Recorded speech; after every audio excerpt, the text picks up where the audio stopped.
It is a pleasure today for me to introduce the eWaste Challenge MOOC and its features very briefly, because the lecture of today is included in a series of live sessions associated to the modules and the nuggets, so the short lessons included in the eWaste Challenge MOOC.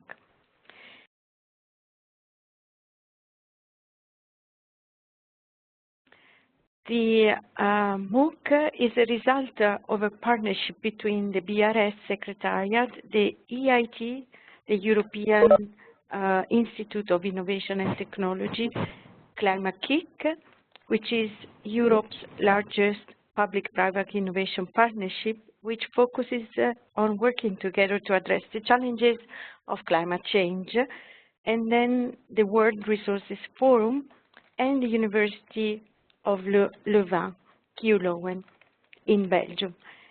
In particular, the World Resources Forum and KU Leuven are given their expertise to develop and endorse the materials, ensuring that they meet the needs of both practitioners and postgraduate students. So as you see, the MOOC is for a wide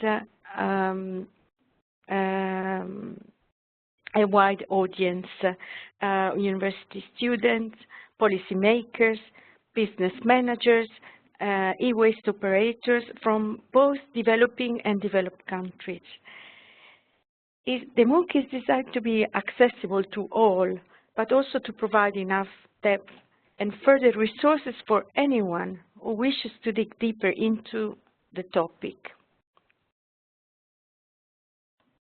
It was launched on the 4th of April 2016, and there are between 35 and 40 hours of learning provided in short lessons. The lessons are grouped in modules, and they are called learning nuggets. Each nugget includes suggestions for activities and is linked to a discussion forum. People using the MOOC or learning through the MOOC can complete the course at their own time, or they can pick and choose what parts to complete. Some participants will be joining as part of their university studies, their PhD studies at KU Leuven, and they will be guided by their tutors on how to complete the course. So the learning is activity-based. It is designed to support the main challenge, which is a project, and this is at the center of the MOOC.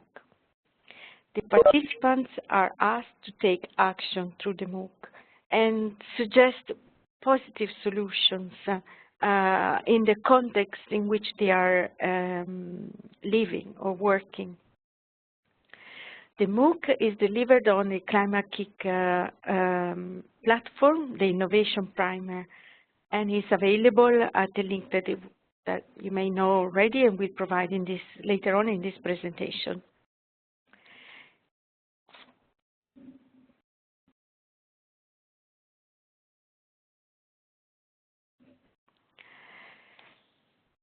So, what is the learning journey proposed by this course? There are 5 modules, and each represent about 6 or 8 hours of learning time. They help the participants to gather the data they need about their own context, or the data needed to explore examples of good practice and find out how international environmental agreements are guiding the transboundary movements of e-waste and the environmentally sound management of reuse, recycling, and recovery, and final disposal of e-waste. At the center of the MOOC is, as mentioned, a challenge, which is a project, and all the modules provide materials and support the learners to develop this challenge. In particular, the module number 1, it's called the e-waste tsunami, will help the participants to understand the context, the numbers related to e-waste trends and generation around the world. And then the module 2 will look at the toxic contents, at the hazardous substances inside e-waste, and the impacts on health, environment, and climate of e-waste management. Then module 3 will explore good practices in e-waste management. In particular, it will focus on the recovery and recycling, the recovery of valuable materials, and sound recycling of e-waste. The module 4 will focus on policies, incentives, opportunities, ideas, and business models also associated to the sound management of e-waste. And then module 5 contains a library of campaigns, materials, infographics, videos, radio, podcasts, anything that could be needed to advocate for the sound management of e-waste. And then the canvas is proposed already nearly at the beginning, as mentioned, of the learning journey. The canvas is the challenge, and it is what is needed to receive a certificate out of this course.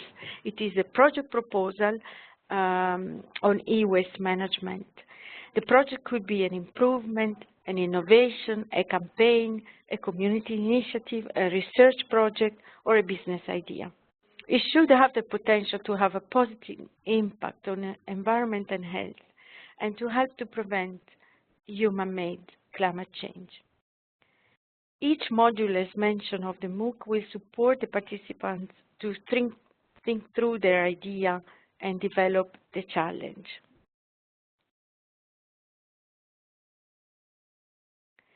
The MOOC provides forums and groups associated to each nugget to create a learning community and to interact with others who are attending the MOOC at the same time. There is also a moderator who channels the questions and answers and tries to address the needs of the learners. So join us on the MOOC and help advocate solutions to the challenge of e-waste. Develop your idea and join the course to learn more on the sound management of e-waste, the extraction of valuable materials, and the establishment of businesses in developed and developing countries based on e-waste recycling. And it is a pleasure today to introduce also the theme that Matthias Schluep will further explain and introduce in his presentation. I would like to end saying that these are the partners, the logos you see of this initiative, of this course, but there is a new partner that just joined the MOOC. It is the EIT Raw Materials KIC, an initiative of the European Union, Institute of Innovation and Technology, to enhance recycling and management of waste. Again, a public-private partnership. So join us and attend and follow the MOOC. Thank you. Thank you very much.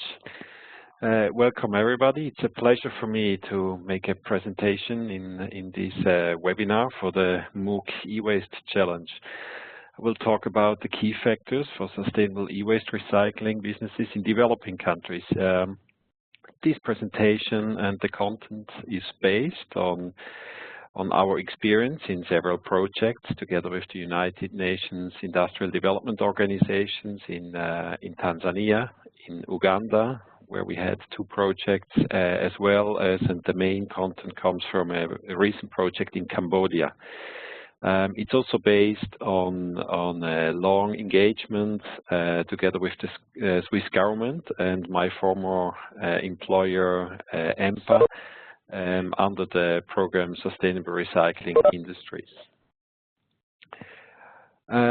What are the objectives of these presentations and the takeaways for you?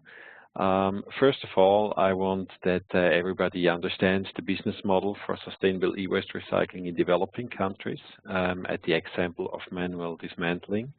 So this is hands-on information and experiences from our countries, but also learn about what framework conditions need to be in place for sustainable businesses. With framework conditions, I refer to political, socioeconomic framework conditions. And in the end, also very short here about how the Sustainable Recycling Industries program can improve such framework conditions. Now, the key factors for sustainable e-waste recycling depend on the main objectives of e-waste recycling in the entire value chain.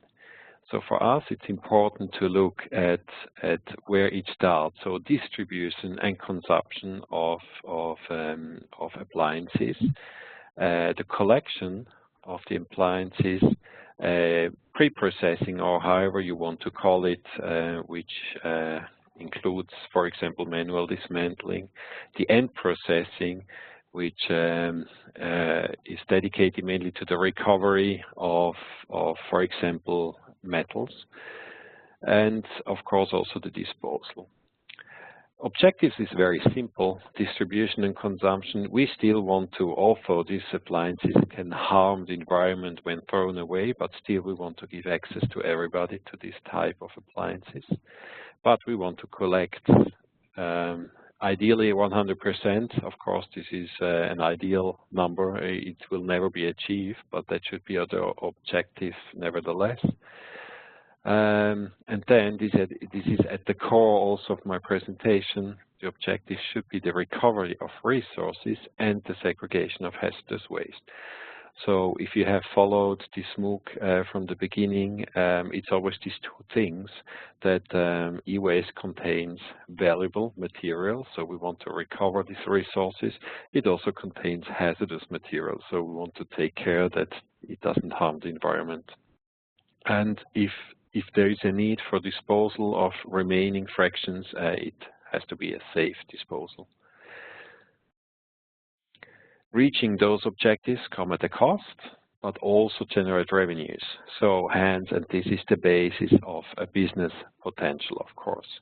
The revenues, they originate from selling material, but also selling services.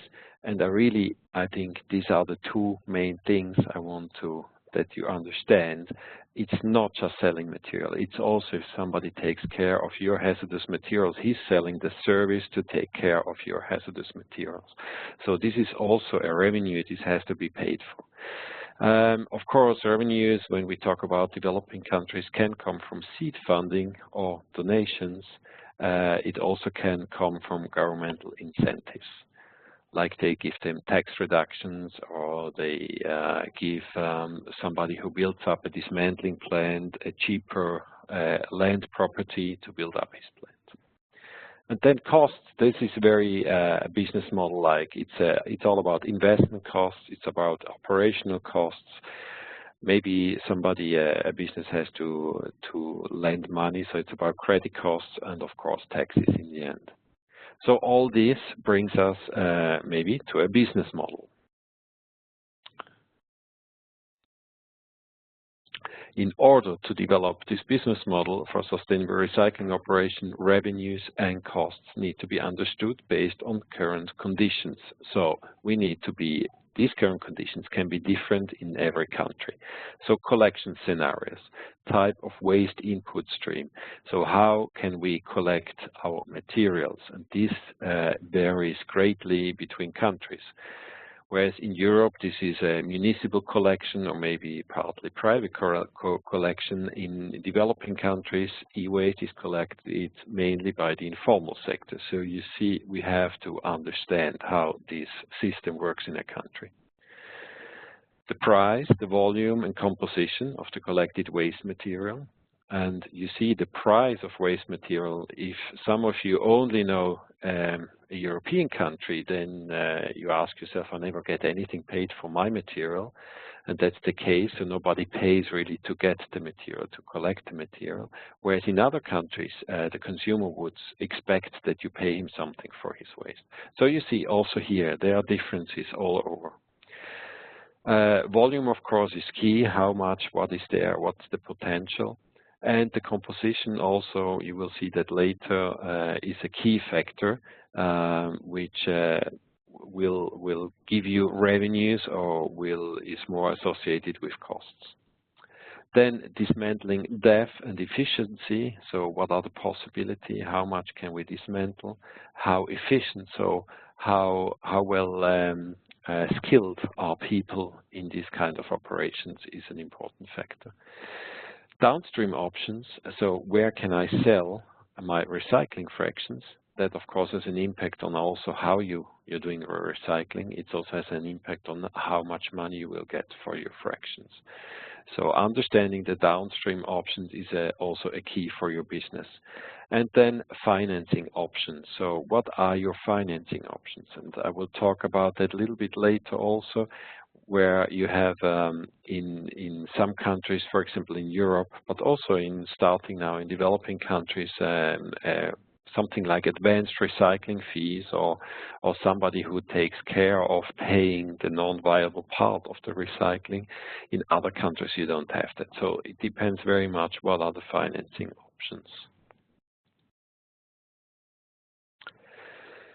And price, volume, and composition can vary greatly depending on the type of input stream. And you just see now, if you concentrate on the upper line, you see, and this is an example from Phnom Penh in Cambodia, you see 4 different kinds of collection streams. So there's one that scavengers in the city, they would deliver to your facility. And of course, they have access to a certain kind of waste. So this might be household waste mainly, so maybe they pick up on the doorstep of private consumers. Of course, you also have to understand how they react, because they might be used at the firstly to sell to informal sector, so they get something for it, they get a good price. So you have to understand the price in the market, and of course you have to give them good incentives so they deliver to you. The B2B, so this is business to business collections from companies. Of course, that's usually very attractive. Companies, they usually, as waste, they have PC servers, notebooks, so this is all high valuable fractions, and you see now in Cambodia, so actually this is something you want to cover in your dismantling facility very well. But also here, it depends. Even in a few countries, we learned that even businesses are used that they get paid for the waste. So this also depends very much on the country you are in. The third here is business-to-business collections from junk shops. Junk shops in Phnom Penh in Cambodia, these are shops. They are selling second-hand goods. They are repairing things, but they produce in their operations. They produce waste. They're kind of an intermediate collector. Maybe they even collect more waste from others. So these are junk shops. They might even do their own kind of segregation of waste. So this was another source in Phnom Penh, and you see they have again a little bit a different kind of waste when you go to them. And then you have collections from repair stores. So these are more professional repair stores, and they also generate, of course, a certain type of waste when they repair their appliances. Just an example that you understand the different type of collection streams which can appear in a country. And then the most beneficial downstream option needs to be balanced between market price, transport costs, and minimal trade volume. Here again, you have 3 different types of downstream options. So you can sell your recycled fractions locally in Cambodia. you get a certain price for it. Regionally, now in this case in Southeast Asia, but also globally, and globally means there are some big players globally, especially when it comes to selling, for example, printed wiring boards. These are refineries, or you have in the Asian region, you have wet chemical plants who would buy from you this type of waste. Now, when I say this is a balance between market price, transport cost, and minimal trade volume, market price, the more volume you have, you can skip intermediate traders, so you get higher market prices. So if you, for example, if you trade your printed wiring boards directly with a large global refinery, you will get a higher price. But the problem here is that you also need to have a critical volume together, so a minimal trade volume. They will not buy a bag of printed wiring boards from you. They will only buy a container. But it also means if you need a lot of time to collect a full container of printed wiring boards, you will have a cash flow problem, because you cannot sell these printed wiring boards in the meanwhile, and you don't have the revenues. So that's why I say this is a balance, and also transport costs. Of course, locally, maybe somebody's picking up for you this material, whereas if you ship it regionally or globally, you might have to pay the transport cost. So this is another factor to consider in a business model. Now, about financing mechanisms, they are often based on extended producer responsibility, EPR. You probably heard about that principle, in order to pay recyclers for the services to treat non-viable fractions. This especially is the case in countries where you have legislation and where you have assigned responsibility, for example, to the producer, who has to come up with an extended producer responsibility system. Now, I just show you a little bit in a circle how that works. We follow the material flow from mineral deposits to raw material industry, producer, importer, distributor, retailer, to the consumer. Now, the consumer, of course, pays that product. So this is the money flow. It goes from consumer to distributor, from the distributor to the producer, raw material, and so on. Now, the material, when it gets to the end of their life, it goes from the consumer to the collector, to the pre-processor, and to the end processor, and of course, again, in the raw material industry. Now, the raw material industry, it pays something to the end processor and the pre-processor for this material. So this is the price of the materials. And we have a controlled disposal of material, of the hazardous fractions in this waste stream. Now, often the price the pre-processor needs and the end processor can pay the pre-processor for the material is not enough. And that's where actually this financing mechanism comes in. So the producer importer, he receives from the consumer a kind of an advanced recycling fee, and he will distribute this money to the pre-processor and the collector via an organization he organizes, or whatever mechanism is behind him. So this is the financing mechanism. Now, if you don't have such a financing mechanism, what happens is that and this is now the case, for example, for developing countries where we have informal recyclers and informal collectors, they might not have enough money to really do the right thing. So what they actually do, and this is kind of where it's not implemented, it's an externalization of the costly fractions or the costly operations to the environment. So they burn certain materials, or they dump certain materials, because they don't find a way how they can make a business model by doing it correctly and dispose it of controlled way. So that's why the controlled disposal often gets away. In addition, we also have to understand that, and I mentioned that already, the informal sector has to pay something to the collectors, and the collectors have to pay something to the consumer. So in addition that there is no financing mechanism, actually the system requires more money in the loop. Now we get to the costs, investment costs for equipment. That's actually a point where we can say this is usually low for an operation like manual dismantling facility.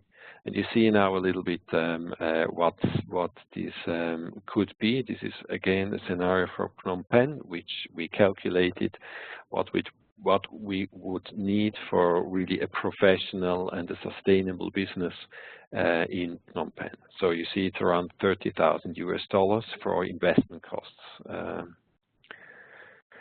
And operational costs, they are divided into variable and fixed cost. And now you see a lot of numbers here. This is again gives you an idea what type of costs we're talking about. You also see we made a scenario from year 1 to year 5. Of course, you would start with less volume, but then you would try to increase your volume, and so that's why the costs are changing as well. You also see that human resources are, of course, the highest costs in such an operation. But let's first maybe just concentrate on the left side that you understand what are the variable costs. So it's a purchase of waste. In these countries, you actually buy the waste. It's disposal of costs, the disposal of waste, so the disposal costs, which is also an important cost factor. And it's external transport. So you have to bring, first of all, you pay maybe for somebody who brings the waste to you, or you pay for the hazardous waste to be transported to a disposal facility. Now the total fixed cost, the fixed cost, they are made up of human resources. As said, this is the highest price tag. Infrastructure costs, so running a plant is also a fixed cost. Equipment, maintenance is also part of that. Internal transport, so you probably have your own truck and your own driver to run this operation. Administration, and a certain kind of depreciation. That actually leads you, if you are able to gather all these revenues, costs, make this business model. This is the business model you have at the end, the profit and loss forecast. And in this case, it demonstrates that e-waste recycling can be a business model in Cambodia, also at the absence of proper financing mechanisms.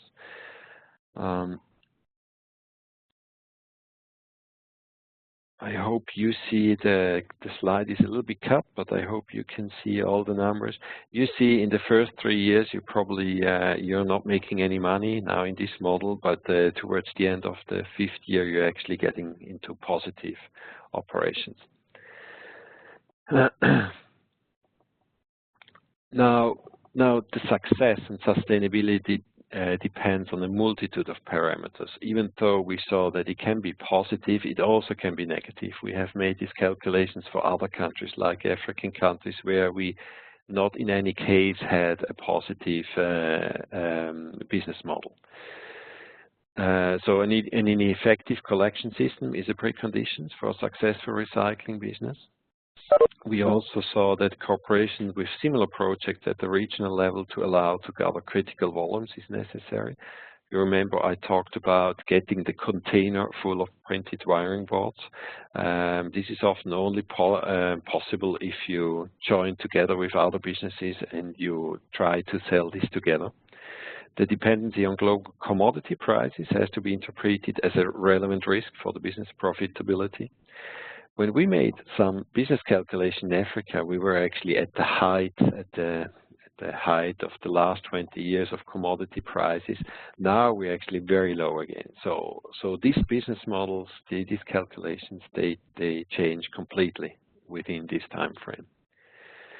Business performance depends on the appliance, composition of collected e-waste, and I just mentioned one example, the treatment for CRT glass, for example, this cathode ray tubes, that's the old TVs and the old monitors, is a cost driver for a recycling business. So if you only receive CRT screens, probably your business would not work. And this is an example, a graph we have calculated for Tanzania, just to demonstrate you that not in any case actually a business model can run without any financing mechanism in the background. Now you see The upper line, the blue one, is for 2011. That's actually when we made this, when we calculated this scenario, and it shows you, depending, based on the commodity prices in 2011, the more you recycle, the more income you generate. So this is a very positive balance. But if you pick another number, for example, the lowest one, and this is the calculation is based here on the commodity prices for 2004, the full red line, then you see that you never will have a business model in that case, because the more you recycle, the more it will cost you. The more negative you get. And this is just because commodity prices were so low that actually in that case, and without any external help or framework conditions, this business model in Tanzania would not have worked in 2004.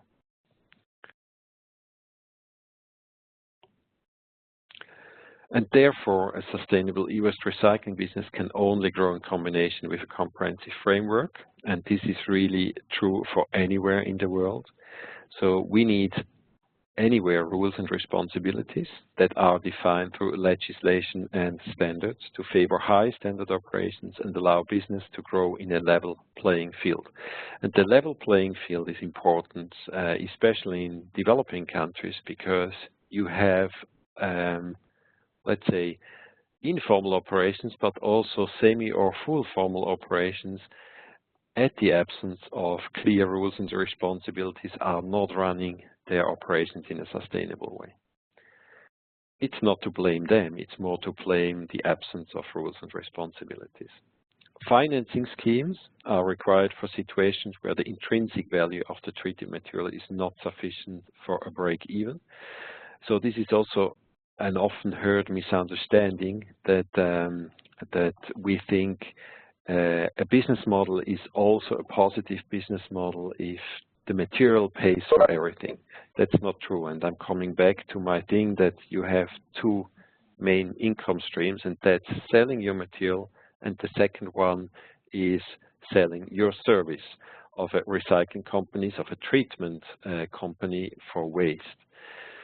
So in any case, there must be a financing mechanism behind which pays you for your non-viable fractions. Then the market incentives have to be set such as high collection and recycling rates are encouraged for valuable and non-valuable waste fractions equally, and that all waste reach appropriate treating facilities. Of course, you could also be a cherry picker and say, it's just interesting for me to collect the valuable waste. That's not what we want and what somebody would understand as a sustainable business or a sustainable system. So the market incentives, and this is going back to the financing mechanism or the financing schemes, they have to set the incentives such as that everything gets collected.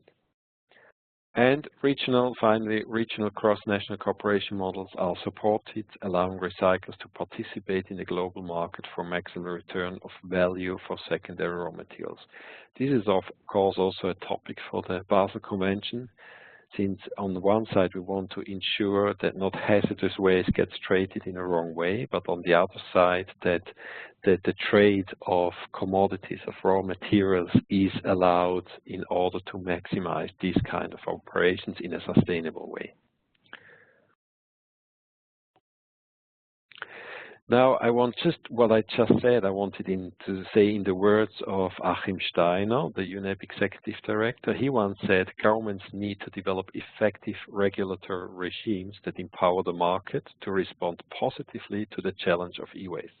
By partnering with the private sector and with civil society, they can promote collection chains that channel obsolete goods back for recovery and recycling. And what he means is exactly also what I said, is that we don't need to prescribe everything. We need to set the framework condition that somebody can come up with a sustainable business model and that it's interesting to invest in a sustainable operation. That's also the basis of our Sustainable Recycling Industries program, which I just quickly want to touch here. It's an example of development cooperation projects that can support sustainable recycling businesses in developing countries by addressing the framework conditions. As said, we are coming a long way. The Sustainable Recycling Industries program built on the success of implementing e-waste recycling systems together with various developing countries. It's more than 10 years. It is funded by the Swiss State Secretariat of Economic Affairs, that's SECO, and is implemented by the Swiss Federal Laboratories for Material Science and Technology, that's EMPA, the World Resources Forum, and EcoInvest. The project started in 2014 and runs until 2017. It's intended that we create impact with an integrated approach, engaging in 3 areas involving relevant experts and building strong local partnerships. And in the middle, in the lower part, you see these recycling initiatives. I think they're relevant now for these presentations. We engage in recycling initiatives in Colombia, Peru, Ghana, Egypt, and India. On the right side, you see this free roundtable. If somebody is interested in that, you can check our homepage. That's a global stakeholder process. So we have a little bit these 2 things. We engage on international level experts in international initiatives and platforms, but also we have built up very strong local partnerships. We have built up local commitments. Also with all these governments, with experts in these countries, with organizations in these countries, and with recycling industries in these countries. Now the recycling initiatives, they are focusing on 3 main and 2 supporting activity lines. First of all, we are working on the baseline, provide information needed for the other activities. So you need to know, you need to understand, as said in this business model, you need to understand the situation, the local situation on site. Then we work in an activity line called conformity assessment, define the rules, the legal framework, the standards, and how to control, so audit and authorize recycling businesses, licensing, the financing mechanisms, define mechanisms for economic viability and the responsibilities for funding, so very much focusing on extended producer responsibility mechanisms. Technology partnerships, promote appropriate technologies and alternative business models. So that's where this kind of business model we are developing together with partners fit in. And of course, all this needs training and skills development, build the skills needed for other activities. And that's then our objectives. What we want to achieve with this is the local capacities for sustainable recycling industries are created, aiming at competitive secondary resource recovery through environmentally and socially sound processes. With this, I'm at the end. Here you have the contacts. If you're interested, you can contact us or you can check our homepage at sustainablerecycling.org. Thank you very much, and with this I give back to the Secretariat.